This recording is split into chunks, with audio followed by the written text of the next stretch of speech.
but we also want to check in on the Condor Breeding Center. And there's Marco right there. Yeah, Marco's standing by to tell us all about what is going on here at the safari park. Marco, what's going on? What's up, guys? Buenos dias, world. Now, I am not in this fancy lab coat just for being fashion forward.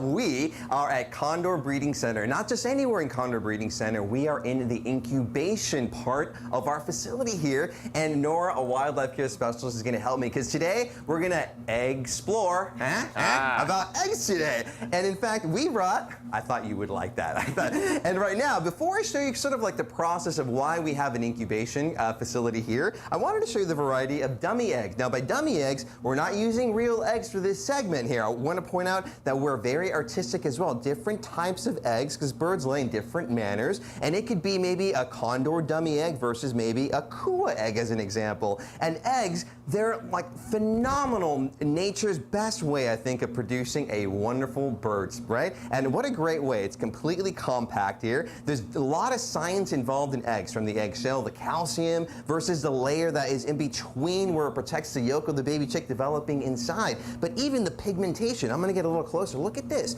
A lot of times, depending on the species of a bird, when the egg goes through what's called the oviduct of the female, cells are going to release different pigments that can change the color of an egg. All bird eggs start a yellow or white color, but it is the pigment of that species in the oviduct that's going to change the variety. So I wanted to show you the variety of different eggs, the diversity of eggs in the animal world. Now, also, we're in a very unique spot. Condor. Now, you know what a California condor is. Now, this animal's endangered, critically endangered, still is. 22 early in the 1980s. Now we have over 500 flying free, half of those flying free out in the wild. Now, a lot of times, because each condor egg is precious, Nora's going to show you what we do here. I'm going to move back a little bit. Every condor egg is important to us. So what we do is, for instance, we have a condor pair that lays an egg.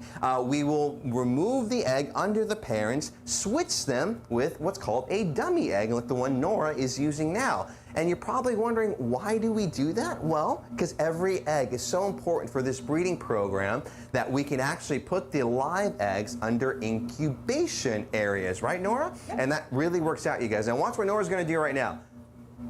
This is called candling, you guys. Check this out. So what happens is, now with a live egg, she's going to check the status of the egg. So as the egg develops, meaning the baby chick is growing bigger and bigger in the egg, it's going to lose more water. In fact, I'm going to grab this to show you while Nora's doing that. So this is a little depiction of a little baby condor egg, right? And this is going to help monitor. And once the egg is close to pipping, or meaning that the little baby egg is ready to burst out, we're able to switch the dummy egg under the parents with a live egg and help out with that population. Marco, and it's one of many different aspects we usually see all the animals and everything, but yeah, the process that goes into all the love that you guys give. Thanks for showing us around in there, Marco. That's amazing. Appreciate it. Oh, my pleasure. My pleasure. Have a great day, you guys. Stay wild. Safari Park this weekend.